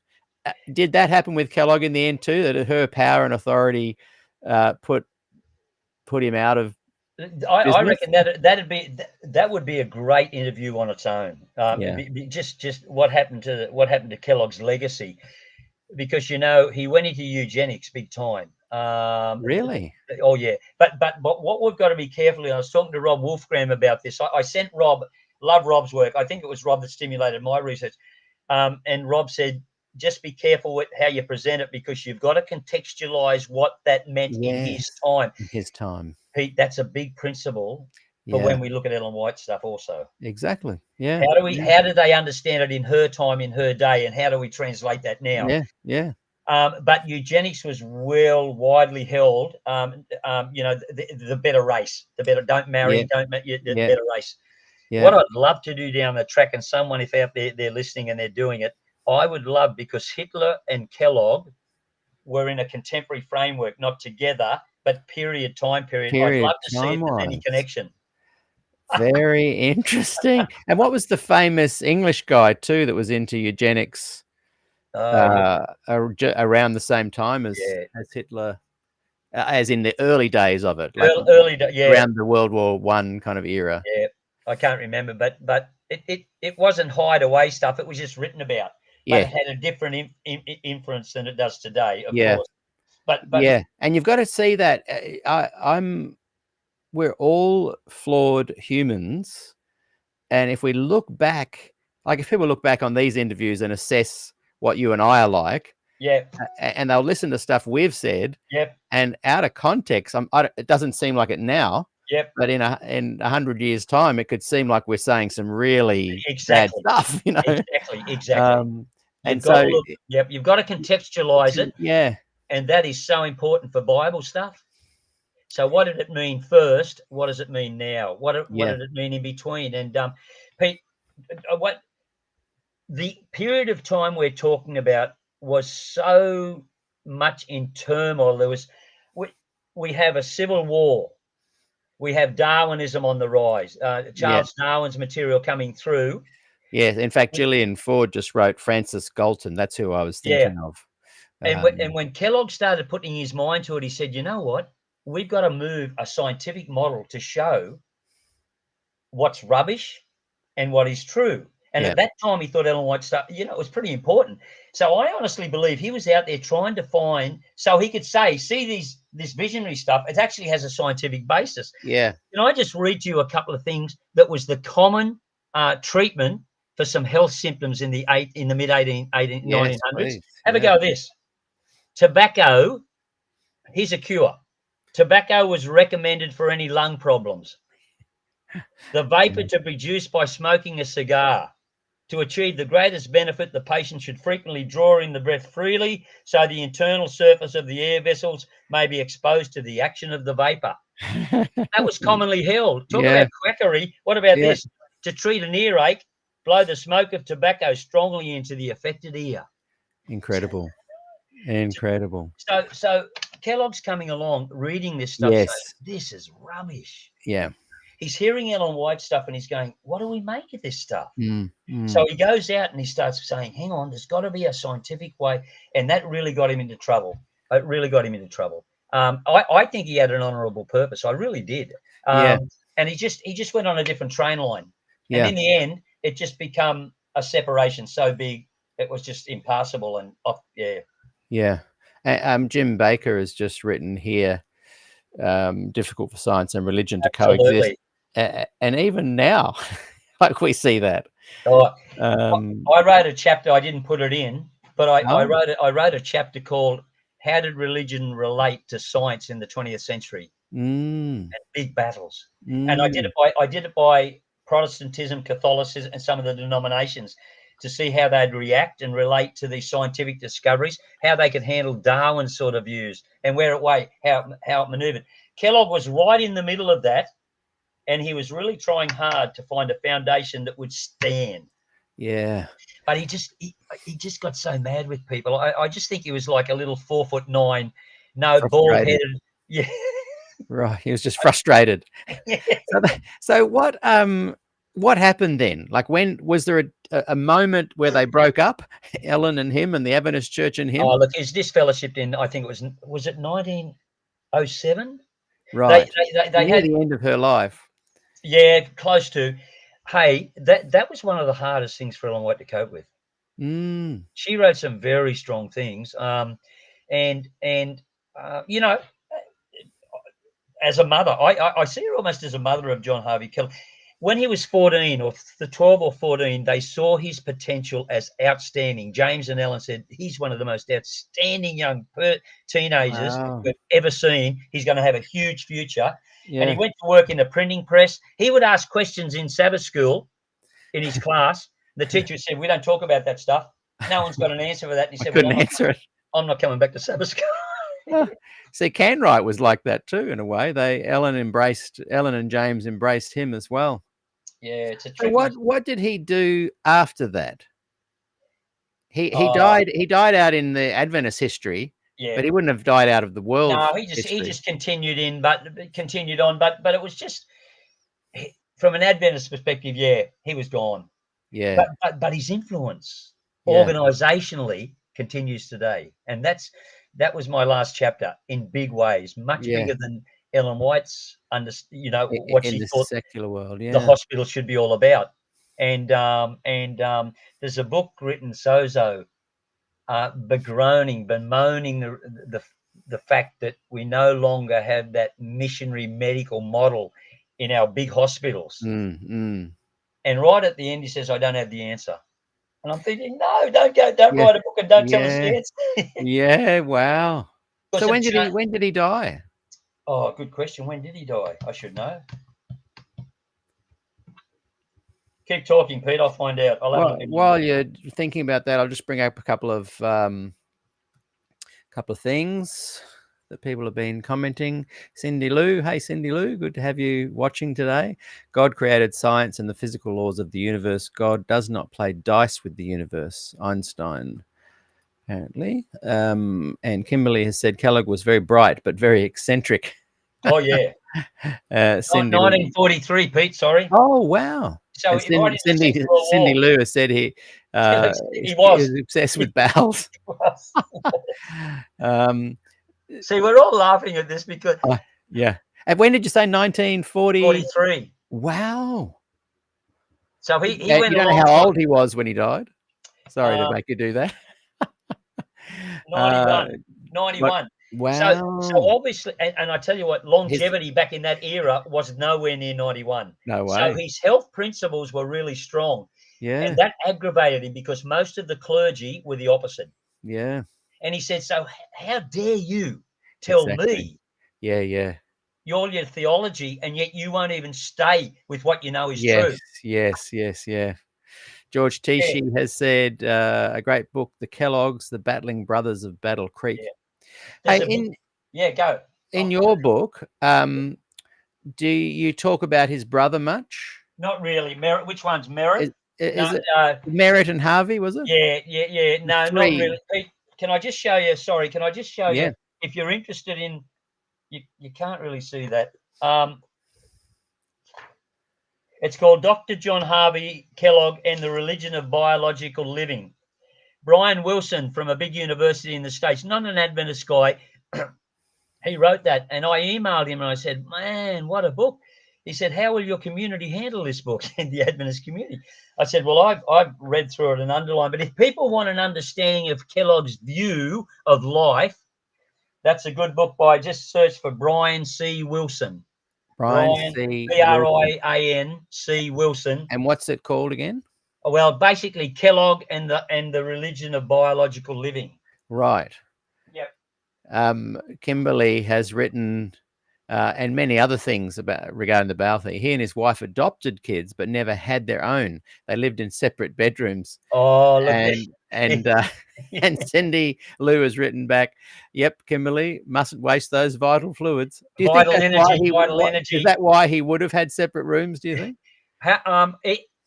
Look, I'm not being facetious or anything here, but it's often been stated that he never consummated his marriage. Sex was that Interesting. I mean, but that's not unique to Kellogg. Let's get a That was a big thing contextualization that day. again. Yeah, yeah. That was So when someone picks up Kellogg's work like this guy did 5 years ago and reads it and goes, "This guy's off on a," I say, understand what the others were writing at the same time. Yeah.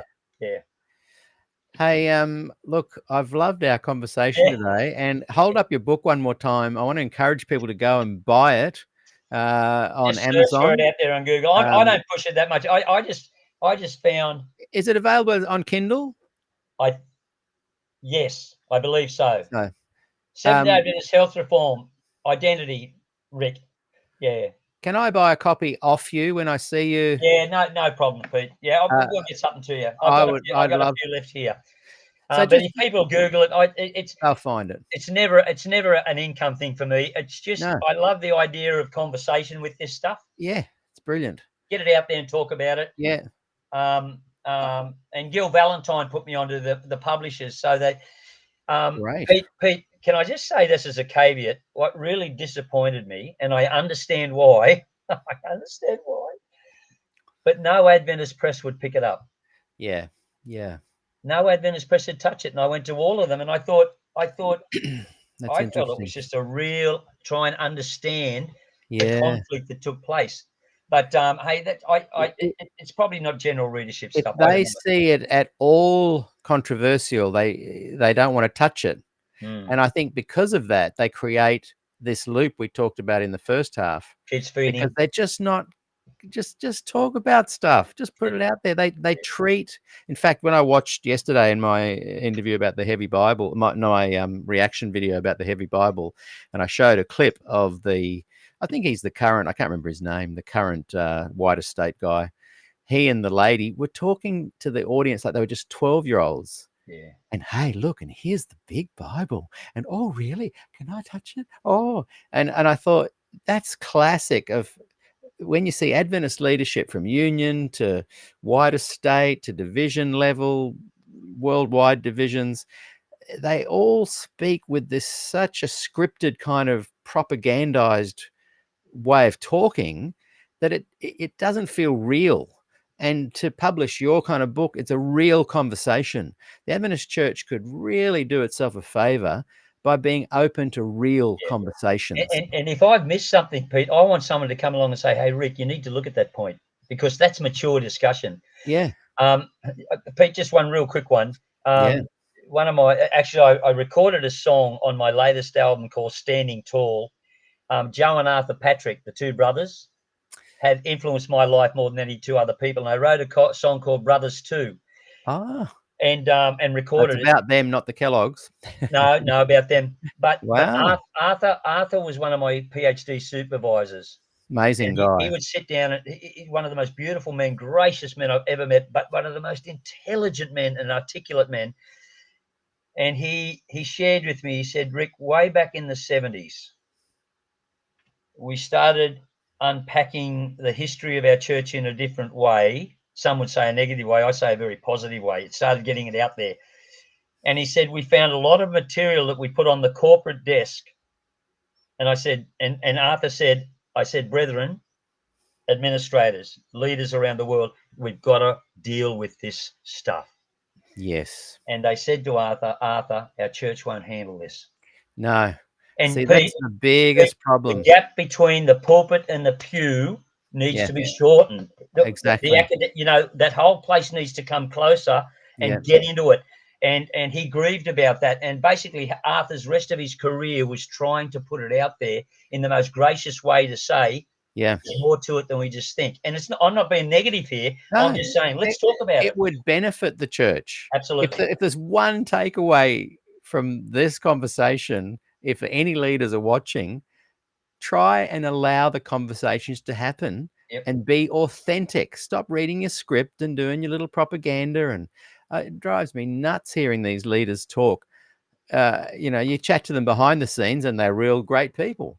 Put them in front of the Facebook Live or any other public social media platform, and up comes the script, and they're careful not to talk about this and don't talk about that. There's no way they'd have a conversation with you on Hope Channel about that book. Probably not. So, But you know, I'm a positive framework, Peter. I yeah. love these conversations, and I hope people don't sit here and think bang, bang, bang, bang. We're not.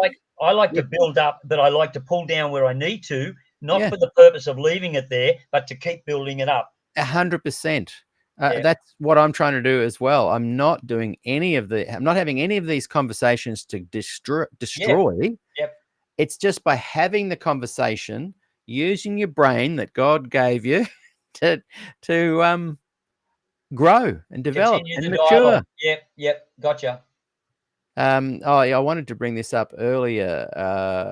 Hang on, where is it? It's one I wanted to give a bit of a plug for, The Road to Wellville. It's a great movie. And that's about John, isn't it? Yeah, it's a great one. Just an interesting story, Pete. I think we've done him an injustice. The good that he did was interred when he died, and the negative stuff lived on. Isn't that funny? Yeah. Often the case. Often the case, yeah. Any gems you want to read from the book before we go? Any last words? It's just a story, and I just think if people are interested, in understanding how Adventist organizations think now, it's not anything really new. What I see with Kellogg and Ellen White and the administrators back at the turn of the 20th century, we re-echo with the same discussions now. It's this whole struggle of identity. Yeah. Yep. I was thinking the other day, here's a little bit of hot info that may not actually eventuate, but Avondale approached me to kick off the bush dances again. Sorry, not bush dancing, barn nights again. And I was excited because I'd done it 30 years in a row, and I feel like I'm Avondale personified. I went to Sabbath school, junior Sabbath school, Pathfinders, primary school, high school, college, taught there, started a music shop called Avondale Music. And so, it had been stopped and banned because the traditional Adventists didn't like the toe tapping or whatever. But I then heard a week or two later, there's been a bit of pushback about asking you. and I just thought, how sad, because for me, I feel like I'm an Avondalist and I follow Avondalism. That there was a period in the late 60s to the late 70s, particularly. We lived on College Drive, just near the water tower. Magnuson was next door, Irvine the other side, Lindsay across the road, the Drewers, the Fords were on campus, Patrick on campus. My dad was a lecturer there. All the kids played together. We lived near each other, go to church there. It was a beautiful kind of Adventism. And I remember great conversations over at lunch. The different families would get together, really diverse kind of conversations. I didn't feel like anything we couldn't talk about. And it was a really beautiful kind of Adventism that I think why I hung in till I was 55 was I hoped to kind of see that kind of Adventism again. And sadly, during all these interviews, I feel like that Adventism is gone forever. Just on that, I think there's communities around. Someone once said to me, educational centres where churches are based are gate openers. Say that again.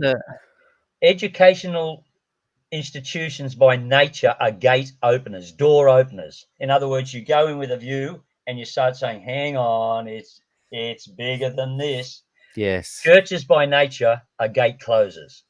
Yeah. So we know what it is. We've defined it. Yes. Got it. So you can often see a community in one place might be totally different in the way they understand things. Yeah. And they're the opposite to another community who says, we've got it. Yes. Just a thought. That's a great thought. And that that was what defined that beautiful 1967 to 1977 era of Avondale on the hill there near the water tower.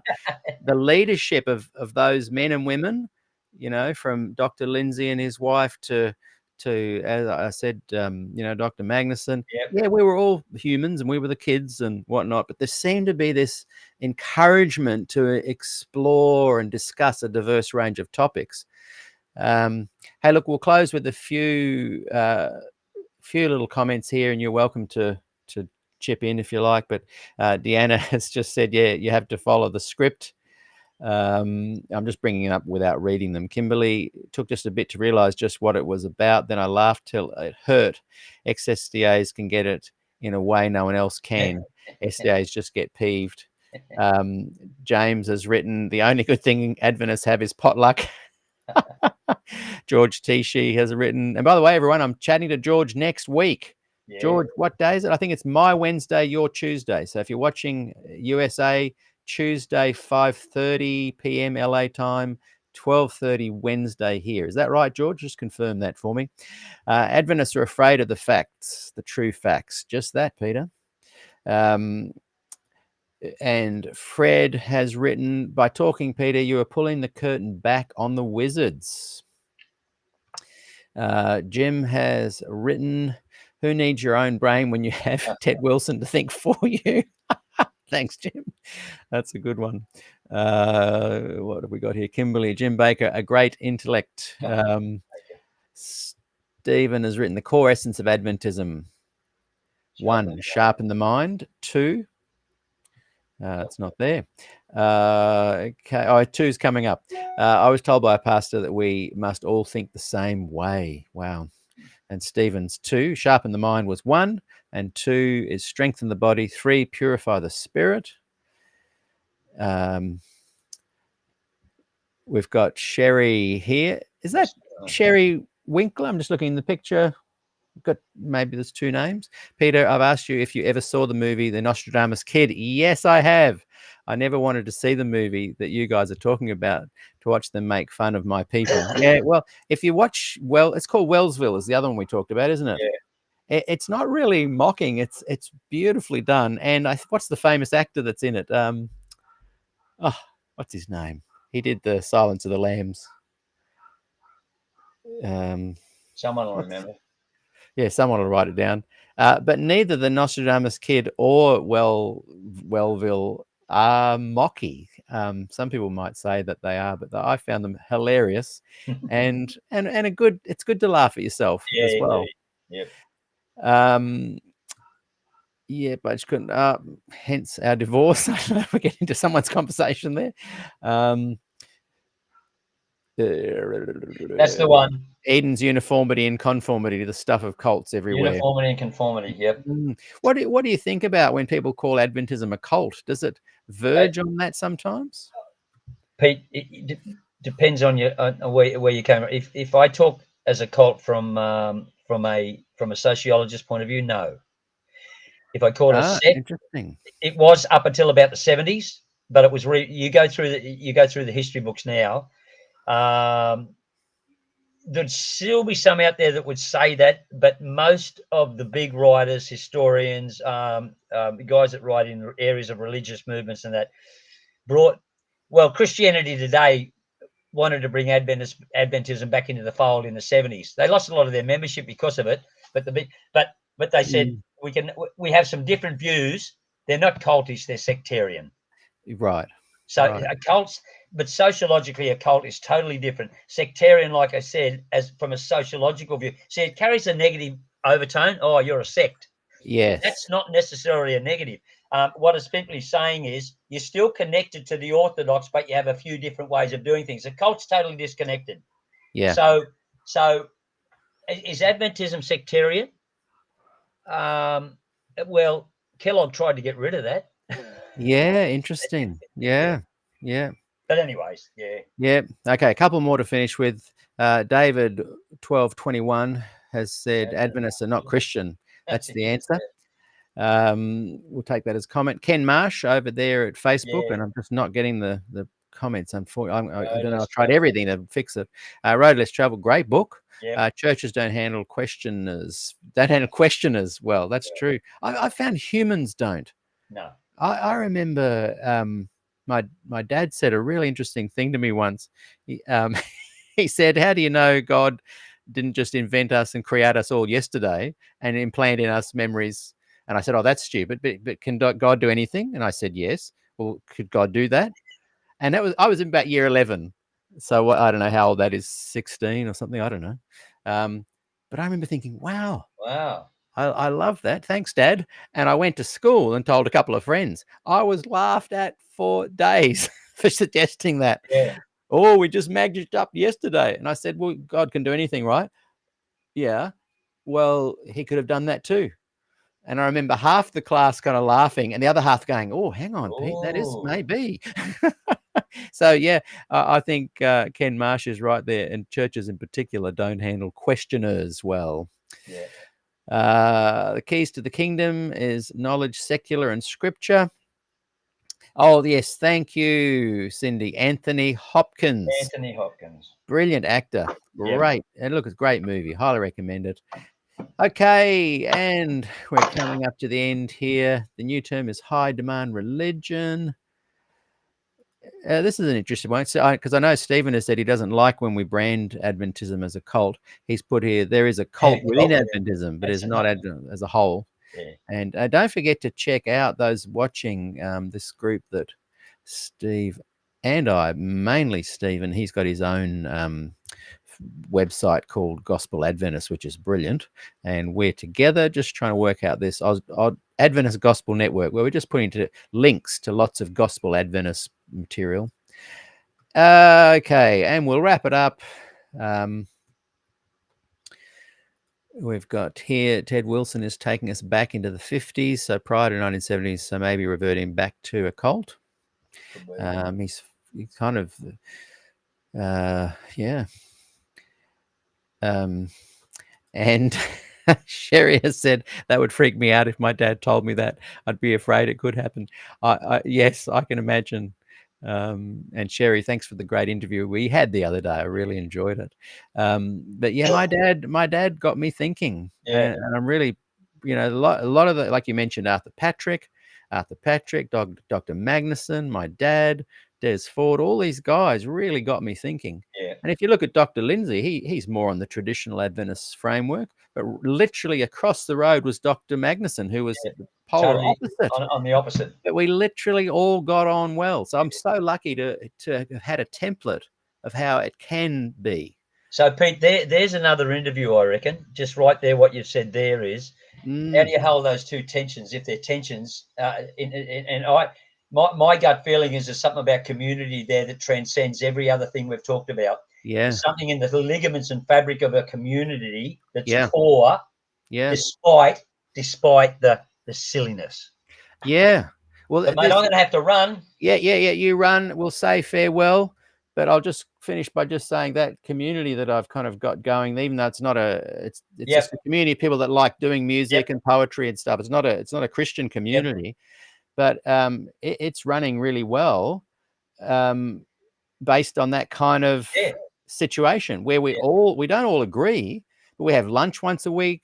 We have a music thing every Monday night, every Tuesday. There's an online program together.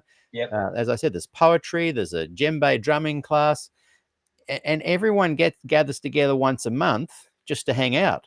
And I'm thinking this amazing little communities happened under my nose that I didn't even plan. So yeah, let's get back to community and let's take responsibility. We cause our own pain. Just stay there. Yeah. Gotcha. Mate, thanks so much for this conversation. Rick Ferrèt, everyone. Quickly, hold up your book one more time. Oh, Pete. Is that it? That's it. Seventh-day Adventist Health Reform, Crucible of Identity Tensions. What's the subheading there? Ellen White and John Harvey Kellogg, The Battle for Seventh-day Adventist Identity. Amazing. I cannot wait to read that. I'll get you a copy. See you soon, mate. Good on you, mate. Thanks again. Thanks, everyone. See you later. See ya.